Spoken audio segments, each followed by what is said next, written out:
parlamentares obstruem pauta de votações em protesto pelo atraso no pagamento dos salários de aposentados e pensionistas. Alunos e professores da UERJ pedem ajuda de deputados para solucionar crise na universidade. O Jornal da Alerj começa agora.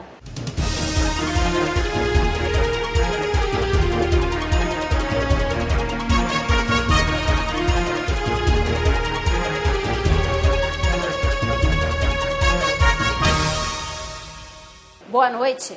A Alerj se manifestou contra o decreto do governo que adia o pagamento do salário de aposentados e pensionistas para o dia 12 de maio. Os parlamentares obstruíram a pauta de votações no plenário. A bancada do PSOL apresentou um projeto de decreto legislativo que suspende os efeitos do decreto do governo que adia o pagamento de aposentados e pensionistas. O texto também foi assinado por 44 deputados de diversos partidos. Um servidor aposentado que ganha mais de R$2.000, ele já tem muita dificuldade de viver. Ele só recebeu o seu salário em meados de maio, significa que ele não pagará o seu plano de saúde, o seu aluguel. Nosso decreto legislativo, assinado por 44 deputados, corrige essa aberração. Agora, nós exigimos do presidente da Casa que fosse dada entrada amanhã, então amanhã ele será publicado no Diário Oficial e amanhã a gente está obstruindo a pauta. Ou seja, só vota projeto quando esse projeto vier para a pauta. Essa é uma questão política dentro de uma casa que é política. A Comissão de Segurança disse que vai fazer uma representação ao Ministério Público, pedindo que sejam tomadas providências para resolver a situação dos servidores. Nós decidimos que haveria um documento, uma representação assinada por todos os membros da Comissão de Segurança Pública, dirigida essa representação ao Ministério Público, pedindo que medidas judiciais ou extrajudiciais fossem tomadas imediatamente para garantir que essas pessoas que precisam desses recursos para sobreviverem, para se alimentarem, muitos para garantirem a sua saúde, para comprar remédios, pagar cuidados médicos, não fiquem desamparados. Nós estamos muito satisfeitos de ver o corpo de deputados sendo solidários a essa iniciativa tomada pela Comissão de Segurança, que é instigar a tutela coletiva dos direitos difusos dos idosos nessa questão do atraso do pagamento dos aposentados e pensionistas. Já a Comissão de Orçamento vai discutir a possibilidade de uma moratória da dívida do Estado com a União. Nós recebemos o relatório do primeiro bimestre de arrecadação. Arrecadamos 15% a mais do que o ano anterior. Precisa entender o que está acontecendo, porque se a gente aumenta a arrecadação, corta os custos e mesmo assim não tem dinheiro para pagar servidor em relação ao ano passado, alguma coisa está acontecendo, a gente precisa entender o que é. Começar a discutir a moratória, porque a prioridade tem que ser pagar a dívida e não pagar os aposentados. Então, se for o caso de deixar de pagar a dívida com o governo federal para pagar o aposentado, nós vamos defender que a prioridade será o pagamento dos aposentados. Os parlamentares defenderam ainda a aprovação de um projeto apresentado na Alerj que suspende a concessão de novos incentivos fiscais pelos próximos 2 anos. O Estado deixou de arrecadar cerca de 140 bilhões de reais em ICMS. Hoje é o imposto mais atingido com a queda da arrecadação. A questão administrativa e fiscal do Estado está completamente desorganizada. As isenções fiscais foram dadas de maneira desordenada e agora é hora da gente suspender, reorganizar e ajudar o Estado a sair da crise. Os deputados também apresentaram sugestões para minimizar a crise nos próximos meses. Nós tivemos há 2 semanas atrás com o governador em exercício aqui na Assembleia Legislativa e o governador pediu aos deputados sugestões para o enfrentamento dessa crise. Sugestões foram dadas, como o corte do número de secretarias, o corte de cargos em comissão, a suspensão de propaganda oficial, tratar o caso de isenções futuras de benefícios fiscais. E até o momento, o governo do Estado não deu nenhuma demonstração que está caminhando nesse sentido. O primeiro dever de casa é ele fazer uma reforma administrativa, cortar aquela pilha de secretarias e órgãos que existem sem cumprir função e reduzir aquilo para uma dezena de secretarias. Haria uma economia brutal. Nós estamos propondo e já protocolamos, com a assinatura de 29 deputados, uma CPI da crise econômica que vise também auditar as contas do Estado. Acho que é uma contribuição pertinente. PT, PRB, PSOL, PDT, PSDB, PSC, PTB, Rede, PSD e PCdoB anunciaram que as bancadas vão continuar obstruindo a pauta de votações. Nós assinamos o PDT, um decreto legislativo revogando o decreto do governador. Então, enquanto não resolver esse problema, não votaremos nada na Assembleia Legislativa. Estamos aqui na obstrução. Determinados, só vamos votar aquilo que seja pertinente à superação da crise. Nada diferente. O Poder Legislativo não pode amortecer a pressão dos servidores ou as pressões da sociedade. O Poder Legislativo tem que ser solidário. E ser solidário dá sentido ao Poder Legislativo. A sua destinação constitucional é procurar contribuir para que haja a saída. Faltou o equilíbrio, faltou o lado de ser equânime e justo. Então a Assembleia se levantou, sou um dos deputados mais antigos da Casa, nunca vi uma reação tão forte, tão unânime, e o governo seguramente vai ter que rever isso. Servidores públicos estaduais estiveram na Alerj para pedir medidas que pressionem o governo a regularizar o calendário de pagamento dos salários. Representantes dos corpos artísticos do Teatro Municipal e dos inativos e pensionistas do Corpo de Bombeiros se reuniram com o presidente da Alerj e apresentaram propostas para solucionar a falta de pagamento dos salários. Funcionários da Fundação Teatro Municipal do Rio de Janeiro estão tendo problemas em manter a agenda de espetáculos devido às dificuldades financeiras que estão passando. A gente tem procurado manter a nossa temporada em dia, mas nós viemos conversar justamente para ter uma precaução e uma garantia de que num momento mais sério de falta de pagamento que pode acontecer ao servidor, né? Não podemos ser punidos pela ausência do pagamento. Ninguém aqui quer entrar em greve, a ideia não é essa. Tem que buscar uma solução negociada, porque senão vão começar a faltar, eles não estão em greve, e aí o espetáculo fica prejudicado. E essa solução negociada é que o presidente Jorge Pisciani começou a buscar a partir de hoje, marcou para quarta-feira uma reunião aqui mesmo, chamando os secretários de Planejamento, de Cultura e o presidente da Fundação Teatro Municipal. O anúncio por parte do governo do estado do não pagamento dos salários dos aposentados e pensionistas, que recebem acima de R$ 2.000, gerou revolta entre ativos e inativos do Corpo de Bombeiros. Eles pedem que a crise seja enfrentada da mesma forma por todos os funcionários públicos. A nossa proposta é que divida esse sacrifício com todos os servidores, com ativos e inativos. É a nossa proposta. De repente o governo pode até sinalizar melhor, mas que não penalize só a gente. Uniformizar esse desgaste e sofrimento com todos os servidores, nivelando o salário de todos os servidores em R$6.000. Então ativos e inativos e pensionistas receberiam todos até R$6.000. Quem recebe além disso, receberia o restante em outra parcela a ser pago no próximo mês, como o governo planejou. O presidente Jorge Pisciani e toda a Assembleia se comprometeram em intermediar isso, encontrar uma solução o mais rápido possível para resolver a questão desses aposentados, pensionistas que ficaram excluídos do recebimento dos seus salários amanhã. Não foi a primeira reunião e não será a última, e o presidente tem aberto a casa para esse diálogo e intermediar junto ao governo do estado essa solução. A Comissão de Educação da Alerj realizou audiência pública na UERJ.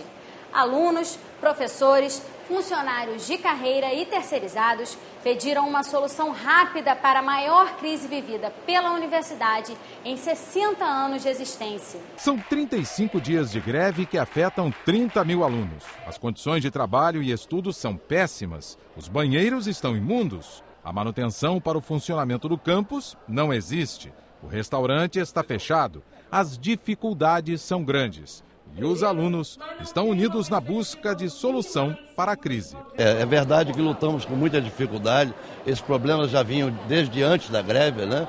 Já desde o ano passado, 2015, a dificuldade para o pagamento, o atraso no pagamento para as empresas terceirizadas, para empresas que prestam serviço ao UERJ, nas áreas de manutenção, nas áreas de limpeza, nas áreas de vigilância, ou seja, em todas as áreas, vinham sendo prejudicados pelo não pagamento. E isso continua inadmissível que os trabalhadores que ganham um pouco mais do que o salário mínimo estejam entrando no 4º mês sem receber. Bolsistas, cotistas, funcionários contratados e terceirizados reclamam do atraso do pagamento. Quem foi dispensado do trabalho não recebeu um centavo. Na verdade, isso tem afetado diretamente até a participação dos alunos nas atividades da greve, mas também isso mostra como, na verdade, a universidade não tem condições hoje de funcionar e a importância dessa greve, porque, na verdade, não é a primeira vez que os estudantes estão, na verdade,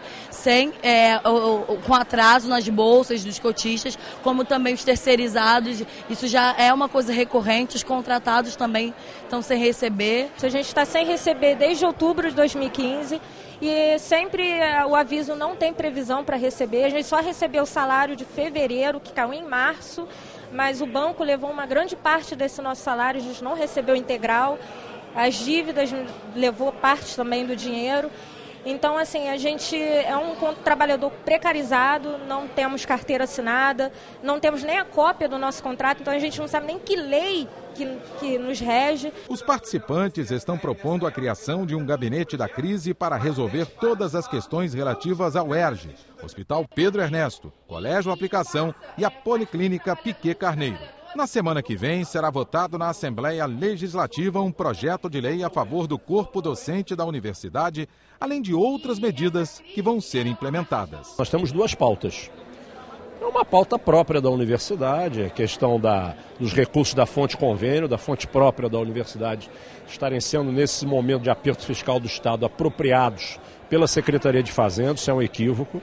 É inadmissível, é recurso de produção da própria universidade, para pagar os projetos de pesquisa, de extensão que estão parando. E projetos importantíssimos, estratégicos da saúde pública, como a questão da epidemia e da Zika, que a UERJ tem aqui laboratórios funcionando nesse esforço da FAPERJ.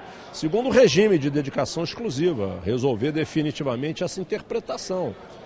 A Comissão de Educação, autora dessa emenda, em momento algum entendeu como um adicional na carreira, e sim como carreira. Então nós vamos fazer um projeto de lei, foi tirado isso aqui hoje, vamos apresentar até semana que vem, submeter à casa para que a gente corrija essa falha de interpretação que se deu no texto aprovado em 2014. Ainda não há data para a liberação dos recursos que garantem o pagamento das instituições conveniadas com a FIA.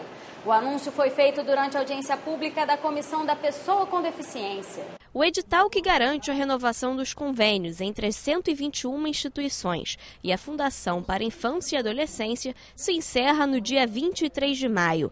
A Comissão de Defesa da Pessoa com Deficiência da ALERJ fez uma audiência para cobrar do Poder Executivo a data para a liberação dos recursos, mas isso não aconteceu. O secretário de Estado de Assistência Social e Direitos Humanos, Paulo Melo, terá um novo encontro com o governador Francisco Dornelles e espera que desta vez consiga a liberação de verbas para a secretaria. Eu sei que o Estado está passando por uma enorme dificuldade, nós temos um déficit orçamentário de 19 bilhões, mas isso não quer dizer que você tem que ficar de braços cruzados. Se você não tem a oportunidade de abrir os braços, é melhor então você ir para casa. A minha expectativa é que se tenha um mínimo de condições.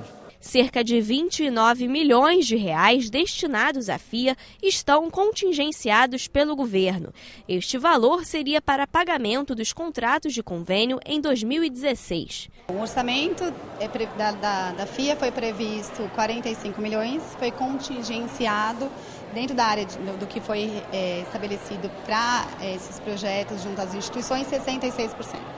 Então, eu tinha um orçamento de 45 milhões para a FIA, foi liberado 15.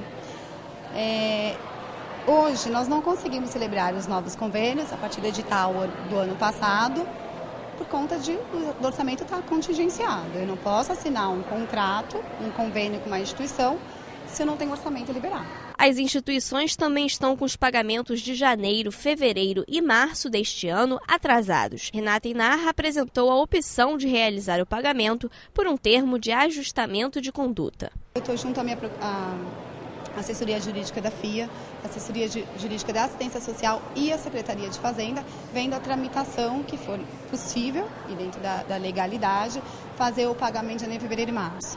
Instrumentos jurídicos e administrativos para pagar, nós temos.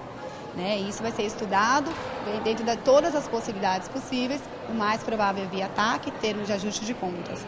Mas, independente disso, precisamos do orçamento. O presidente da comissão, deputado Márcio Pacheco, lembrou que a garantia de direitos para crianças e adolescentes tem prioridade na Constituição brasileira.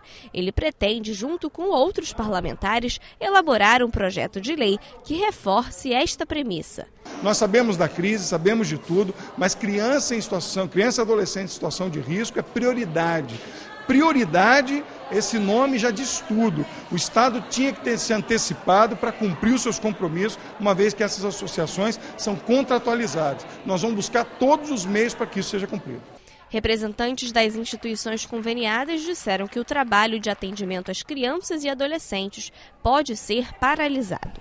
Não tem dinheiro e não tem previsão de pagamento e de continuidade das ações para quase 8 mil crianças no estado do Rio de Janeiro. Vamos paralisar, sim. A Comissão de Saúde quer que o governo faça um planejamento dos recursos do setor no estado. A cobrança foi feita durante o Fórum Rio Saúde em Alerta, realizado no auditório da Escola do Legislativo nesta quarta-feira. Promovido em conjunto com a Associação e a Federação dos Hospitais do Rio de Janeiro, o evento reuniu líderes do setor para debater a realidade, as propostas e as perspectivas da saúde em todo o estado. A situação crítica porque passa a cidade do Rio de Janeiro e todos os municípios do interior do estado também estão com muita dificuldade.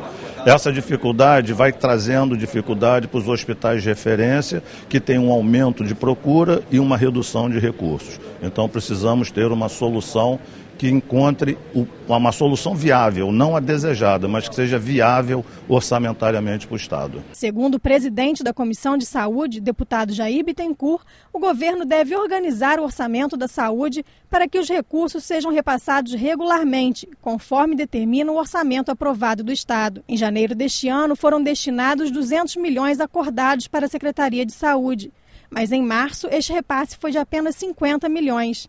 Para o deputado, esta irregularidade precisa ser sanada com um cronograma de repasse real para a pasta. Muitas vezes a Secretaria de Saúde enfrenta dificuldade não só pela gestão, mas pela falta efetiva do recurso. Isso é muito grave. A Secretaria de Planejamento e de Fazenda tem que se comprometer, o governo do Estado, como atitude de governo, tem que se comprometer a fazer esse repasse para a saúde, porque, como eu já disse, além da gestão, depende-se muito da transparência e da efetividade da transferência dos recursos. Presente no fórum, o secretário estadual de Saúde lembrou que o país enfrenta uma crise financeira sem precedentes, com impactos diretos na saúde pública. Segundo ele, cerca de 15% a 20% da população que utilizava planos de saúde, por exemplo, migrou para a saúde pública, gerando uma demanda ainda maior.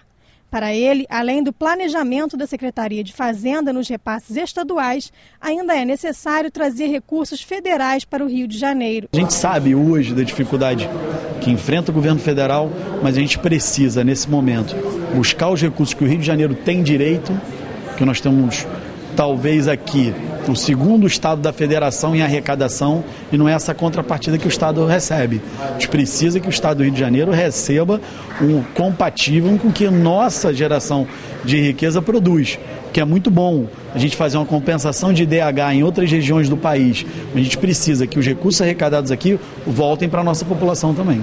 Apesar do cenário crítico, o secretário também destacou o empenho da sua gestão para manter unidades de saúde em funcionamento e reforçou a importância do apoio de todos neste momento. O momento é muito difícil, não esperei na minha vida viver um momento desse, mas tenho certeza que com a união, com o apoio dos deputados, da Assembleia Legislativa, do presidente Jorge Pisciani, a gente vai ter condições de passar por esse momento e atravessar e oferecer uma saúde de qualidade ao povo do estado do Rio de Janeiro. A Comissão de Segurança da Alerj vai acompanhar as investigações sobre os casos de estupros ocorridos dentro do campus da Universidade Federal Rural do Rio de Janeiro. Durante a audiência pública realizada na Alerj, a reitoria reconheceu a deficiência da segurança no campus. Ela atribuiu o fato à falta de verba da universidade, que teve um corte de 10% no orçamento, e a diminuição do efetivo da guarda universitária, que, segundo o vice-reitor, está envelhecida. Ele também disse que foram notificados um caso de estupro no campus em 2015 e um em 2016. Mas as alunas que lotaram a sala gritando palavras de ordem denunciaram a falta de punição aos agressores e disseram que os problemas são muito maiores. Falta iluminação, o mato no entorno é alto e o ônibus não entra no campus, obrigando as pessoas a andarem durante 15 minutos em condições de vulnerabilidade. Elas trouxeram um relatório de outubro de 2015 do Conselho Universitário, que relata 506 casos de assédio e estupro. Entre as vítimas também constam funcionárias. Elas acusaram a universidade de abafar os casos. Que tem alguma política punitiva, né, dentro da instituição, algum código disciplinar que não obrigue a gente a conviver com o nosso violentador, com o nosso estuprador. A universidade e a sociedade, de uma forma geral, abafa a violência contra a mulher, né? Isso historicamente está colocado e os índices eles são crescentes, não só porque eles aumentaram, mas porque eles estão deixando de ser silenciados. Então a gente está fazendo um grito de desespero e de luta para que isso nunca mais seja silenciado. Claro que não abafei o caso, nem deixei de dar suporte, senão não teria ido com a vítima até a delegacia e ficado com ela até as 3h30 da manhã. Então, evidentemente, não abafamos e não deixamos de dar suporte. Nesse caso, a própria estudante também reconheceu. Ela pediu fortemente a vítima para evitar a divulgação do caso. E ela mesmo, no seu início, não sei se vocês estavam aqui, ela falou que demorou um pouco, até para que elas também se manifestassem, por conta desse pedido dessa vítima que está em Minas Gerais, que ela não queria nem ouvir falar. Mas é claro que está tentando preservá-lo ao máximo, não podemos, evidentemente, deixar de colocar essa questão. As polícias civil e militar de Seropédica participaram da audiência. O capitão da Polícia Militar disse que o município conta com apenas 49 homens para uma população de 83 mil pessoas e que não é possível disponibilizar uma viatura exclusiva para a universidade. Diante das denúncias apresentadas, a comissão vai buscar um diálogo com as instituições do município e cobrar da universidade da 48ª DP a apuração dos fatos. Acompanhar as investigações em andamento na 48DP, buscar informações sobre os números de casos existentes na universidade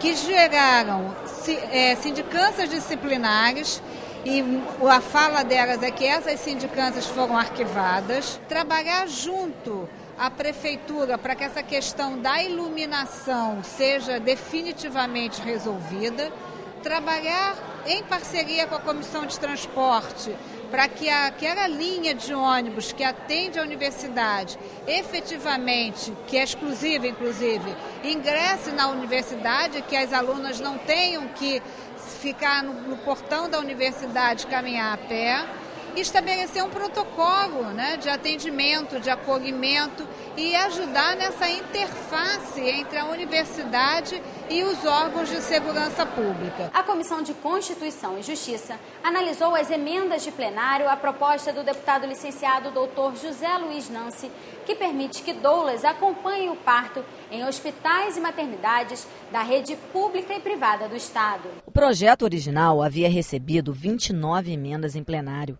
O deputado Luiz Paulo elaborou um substitutivo acatando algumas das sugestões dos parlamentares. Uma delas garante que a presença da doula não vai acarretar ônus para o Estado nem para os estabelecimentos hospitalares. O texto final recebeu parecer pela constitucionalidade. Primeiro é que as doulas tratam de parto normal, numa sala de parto, e não num centro cirúrgico. Logo, elas não têm instrumentos para serem esterilizados. As doulas, elas exercitam uma profissão e são remuneradas pela parturiente, mediante um contrato entre ambos. Logo, não gera custo para o hospital nenhum, nem privado, nem público. Nós criamos multas para quem não cumpre a lei, para os hospitais e para as próprias doulas, que se reverterão à Secretaria de Estado de Saúde, ao Fundo Estadual de Saúde, para fazer capacitação de doulas. Então, Esses foram os conceitos básicos a serem firmados. Outro projeto analisado é de autoria do deputado Carlos Mink. O texto do parlamentar cria um programa de incentivo à reciclagem e foi aprovado pela comissão. Essa lei tenta buscar um recurso que não é do governo, né, de termos de ajuste de condutas de empresas poluidoras, questões judiciais, sentenças, doações, para que com isso se apoie as cooperativas, que uma cooperativa que não tem um transporte, que não tem um galpão, ela não consegue fazer esse trabalho tão importante que é transformar lixo em nova matéria-prima. Ainda foi discutido o projeto do deputado Anderson Nogueira, que cria um programa de incentivo à pesquisa científica nas instituições educacionais do Estado. O texto foi elaborado por um jovem que participou do Parlamento Juvenil na edição de 2015. A proposta foi considerada constitucional. Foi de autoria, e aqui cabe dizer, do Vini de Moura, que é do município de Sumidouro. Ele cria toda uma base de sinergia entre as secretarias do governo, essa é a intenção do projeto, para incentivar a pesquisa. Realmente um programa que maciçamente utilize os recursos de todas as secretarias e não somente da ciência e tecnologia. Scanners corporais destinados a auxiliar na revista nos presídios do Estado estão sem funcionar por falta de aparelhos de ar-condicionado. A informação foi passada em reunião da Comissão de Segurança, que ouviu integrantes do Ministério Público. O Grupo de Atenção Especializada em Segurança Pública foi criado para atuar no controle externo da atividade policial e na fiscalização do sistema prisional. O GAESP está disponível para o Ministério Público do Estado prestar auxílio e aprimorar o funcionamento das instituições que prestam serviço de segurança pública. Essa atuação no sistema prisional é bem ampla, porque ela envolve não só ações em relação aos integrantes do sistema prisional no sentido dos servidores públicos, ou seja, agentes penitenciários, integrantes das direções das unidades e a coordenação. Ela também envolve os próprios internos, no sentido de fiscalizar se há algum tipo de tortura ou crueldade na execução da pena, fiscalizar se os internos estão cumprindo os deveres relacionados à execução penal e inúmeros outros temas. Envolve também os serviços e atividades que são prestados e de interesse do sistema prisional, como, por exemplo, o uso das tornozeleiras eletrônicas, assistência médica, saúde religiosa, a questão da prestação jurídica dentro do sistema prisional, ou seja, todos esses serviços e atividades que são desempenhadas no âmbito do sistema prisional. O promotor também comentou que os scanners doados pela Alerj para a Secretaria de Administração Prisional não estão funcionando até hoje. Essa casa ela aprovou uma lei ano passado em relação à chamada revista vexatória, que foi encerrada. Mas também a lei envolveu a proibição de qualquer tipo de revista, inclusive a pessoal. O objetivo dessa lei era ter a sua vigência iniciada junto com o funcionamento do scanner. Em dezembro, aproximadamente, esses scanners chegaram lá, estão encaixotados até hoje sem funcionamento. Enquanto isso, esses objetos ilícitos continuam entrando livremente nas unidades prisionais, e aí eu falo de drogas, eu falo de celulares, eu falo de armas brancas, eu falo de balança de precisão para drogas, eu falo inclusive de armas de fogo e munição. Na atuação do grupo, além da fiscalização das atividades das polícias civil e militar, está o auxílio às investigações dos casos de homicídios decorrentes de intervenção policial, os autos de resistência, tema de uma CPI na Alerj. Para o promotor Paulo Roberto de Melo, o GAESP pode ajudar nestes casos. Uma das questões mais candentes, né, da atualidade dentro da segurança pública é justamente a questão dos autos de resistência. Então, a ideia do GAESP, do Grupo de Atuação Especial na Segurança Pública, é proporcionar ao promotor natural um grupo que vai lhe auxiliar nas investigações relacionadas a esse tipo de ocorrência. Ao mesmo tempo, a partir das informações obtidas com essa experiência, atuar junto à Polícia Militar, junto à Polícia Civil, para promover medidas que tornem mais eficiente o controle, tornem mais eficiente a apuração e proporcionem melhores políticas públicas de segurança. A presidente da Comissão de Segurança, a deputada Marta Rocha, acha importante conhecer as atribuições do GAESP. Para parlamentar, o grupo deve contribuir com as políticas de segurança pública do Estado. Acho que a Comissão de Segurança Pública pode contribuir muito com esse grupo e, de certa forma, com certeza, esse grupo pode ter na Alerj e na Comissão de segurança pública uma interface para o fortalecimento do enfrentamento da violência no estado do Rio de Janeiro. O Jornal da Alerj fica por aqui. Você pode acompanhar a programação também em nosso site e pelas redes sociais. TV Alerj, o canal do povo fluminense.